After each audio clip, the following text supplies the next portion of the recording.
Bismillahirrahmanirrahim.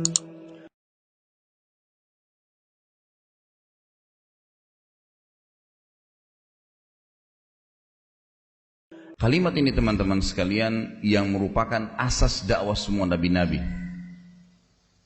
yang beranjak daripada riwayat Bukhari.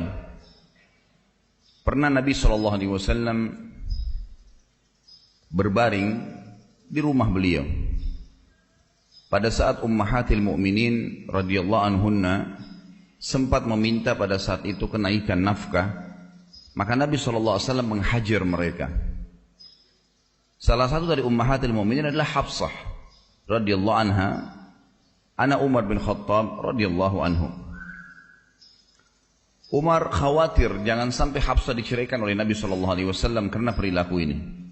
Tentu saya sedang tidak membahas hajarnya Nabi SAW atau bagaimana Nabi SAW sedang mendidik para istrinya. Tetapi Nabi SAW pada saat itu tidak bertemu dengan mereka, tidak mengajak ngobrol selama sebulan, yang masyhur dalam riwayat Bukhari, untuk memberikan pendidikan agar mereka bersyukur kepada Allah Subhanahu wa taala dan tidak membangkang terhadap hukum-hukum yang telah Allah terapkan. Umar bin Khattab mendatangi rumah Nabi SAW dengan niat ingin mencari ridho Nabi SAW agar jangan menceraikan Hafsah, karena Hafsah termasuk salah satu daripada tanda kutip otak permasalahan lahirnya permintaan naik nafkah dari para istri Nabi SAW. Waktu Umar bin Khattab masuk ke rumah Nabi SAW dan Nabi SAW lagi berbaring, tiba-tiba spontan waktu Umar bin Khattab masuk rumah Nabi SAW, tiba-tiba meneteskan air mata, menangis karena melihat kondisi Nabi SAW. Rumahnya sederhana sekali, hanya ada beberapa perabot, dan beliau SAW tidur di atas sebuah tikar. Tikar ini ada bolongnya, sehingga membuat sisih tanah di rumah Nabi SAW, karena zaman dulu nggak ada keramik, tanah saja, itu sempat menyentuh sisi kanan tubuh Nabi SAW dan mengotori baju beliau.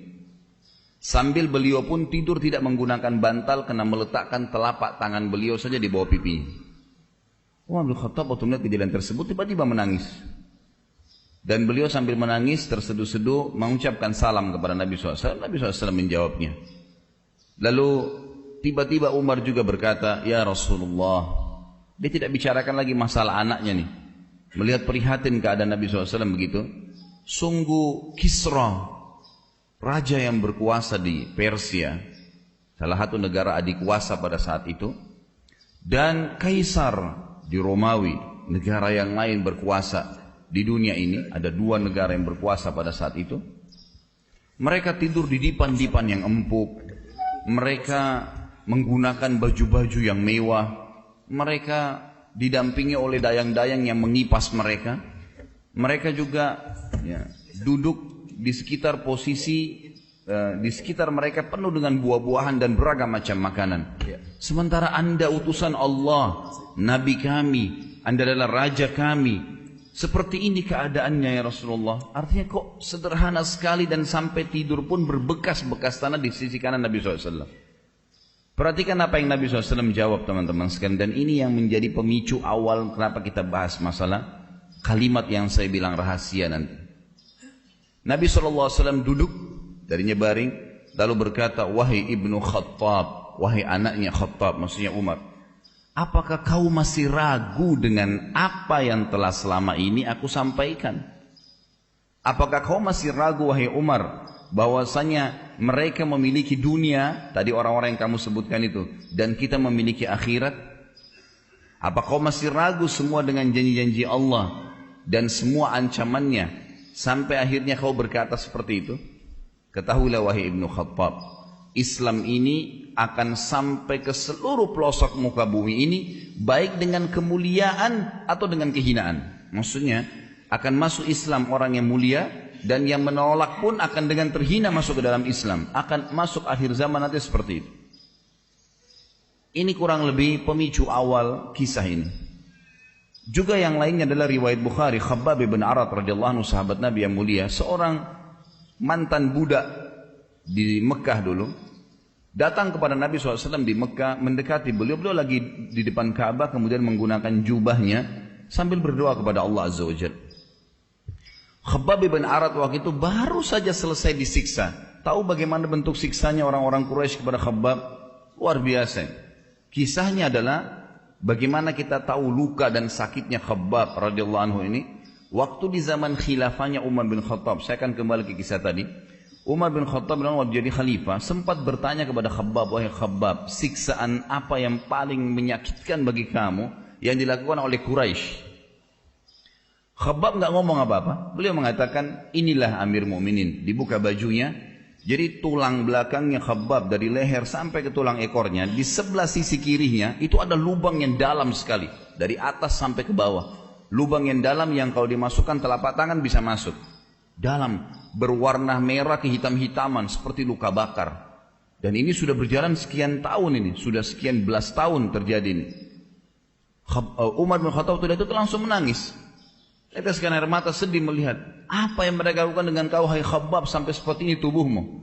Maka Khabbab berkata, wahai Amir Mu'minin, waktu awal-awal Islam diiklankan dan saya termasuk penganut awal Islam, mereka orang-orang Quraisy membuka bajuku, kemudian meletakkan batu-batu yang runcing dan tajam di padang pasir yang sengaja mereka tancapkan di dalam tanah dengan kokoh. Kemudian badan saya, kedua kaki saya dipegang, kedua tangan saya lalu saya diseret dengan cara keras di atas batu-batu tajam tersebut sampai akhirnya belakang saya bolong seperti ini. Waktu masih netesin darah, baru selesai disiksa seperti itu. Di Mekah, ya, Khabbab bin Arat datang kepada Nabi SAW. Nabi SAW lagi di depan Ka'bah, mengatakan, ya Rasulullah, dibuka bajunya, lihat nih perilakunya orang Quraisy, luar biasa nih penyiksaannya.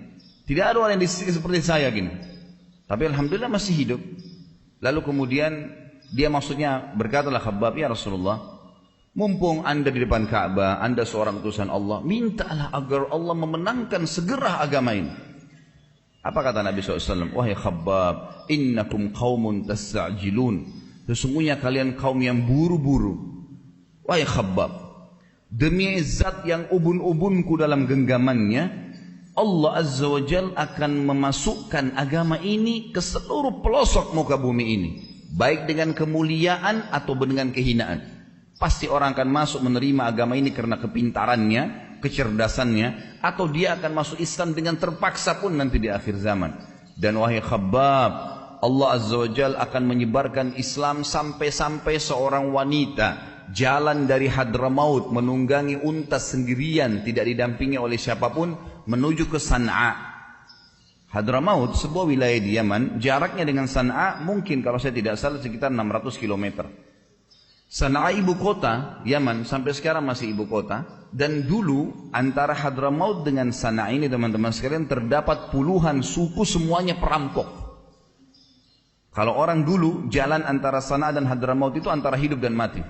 Kalau dia lolos dari satu suku yang akan merampoknya, maka dia akan ditangkap oleh suku yang lain di depannya. Setiap suku yang dilewatin pasti akan merampok. Dan tidak ada yang selamat antara dua wilayah ini. Nabi SAW berikan contoh, wahai Khabbab, nanti akan tiba Islam masuk ke seluruh jazirah Arab, seluruh dunia ini, sampai-sampai karena tersebarnya Islam itu, seorang wanita jalan dari Hadramaut sendirian menunggangi unta ke San'a. Dan tidak ada satupun yang mengganggunya serta dia tidak takut kecuali kepada Allah. Kata Khabbab, demi Allah saya menyaksikan sendiri. Ya, karena Khabbab hidup sampai di zaman Nabi Umar bin Khattab, zaman Khulafaur Rasyidin. Maka kata Khabbab, demi Allah saya menyaksikan apa yang Nabi SAW ucapkan itu. Wanita jalan dalam kondisi tidak ditemani, ya, jarak yang begitu jauh tapi aman, tidak merasa apapun.